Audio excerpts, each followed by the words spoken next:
In the video, it's pretty easy to see that blind sight's a pretty amazing thing.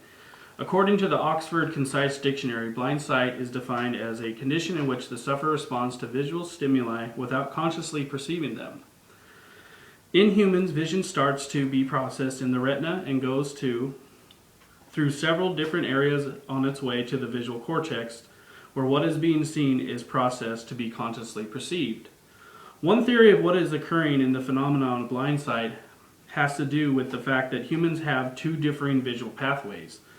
We have the newer visual pathway that goes from the eyeball through the thalamus onto the visual cortex, where vision is consciously perceived.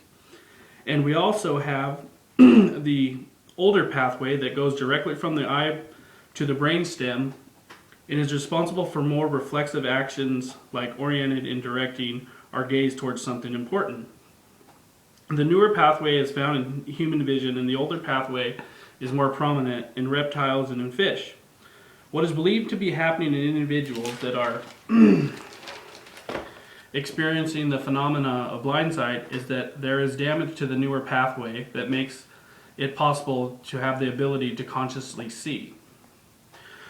But the older pathway that reacts instinctively is still intact. And this is how they are able to guess correctly for something they cannot consciously see. There are two different types of blind sight. Type 1 blind sight is where an individual is able to perceive objects without conscious awareness of what they are seeing or looking at. And type 2 blind sight is where they have a feeling that there has been a change in their blind area, like movement, but they do not consciously see it.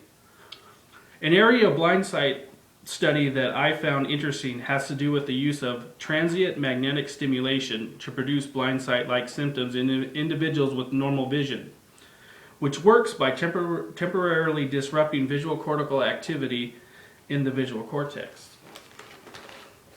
In a study by Mark Christensen, TMS was used to test to see if visually guided movements can be accomplished without conscious visual perception. How they tested to see if this hypothesis was correct was through the measurements of test subjects' hand movements while they were reaching for a cup, while simultaneously being given a current of TMS to their visual cortex. The experiment kind of simulates the experience of seeing a seeing person while reaching for a cup and the light being turned off as they are reaching out to the cup. The researchers concluded that blind sight-like behavior can be induced in healthy subjects such that they can perform fast corrective reaching movements without being aware of the presence of the visual signal that guides the behavior. This was evidenced by a high percentage of the participants being able to successfully reach the glass despite the TMS being pulsed as they were reaching for the cup.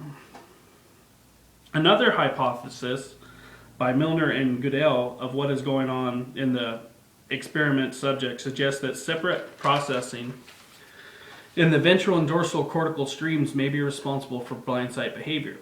Damage to the ventral stream may preserve the ability to act toward visual stimuli, but conscious perception of the appearance of the visual object is diminished or absent. What they feel is happening is that there is a possible neural pathway which bypasses the primary visual cortex via the superior colliculus through the pulvinar to the parietal motor regions. And that concludes my video.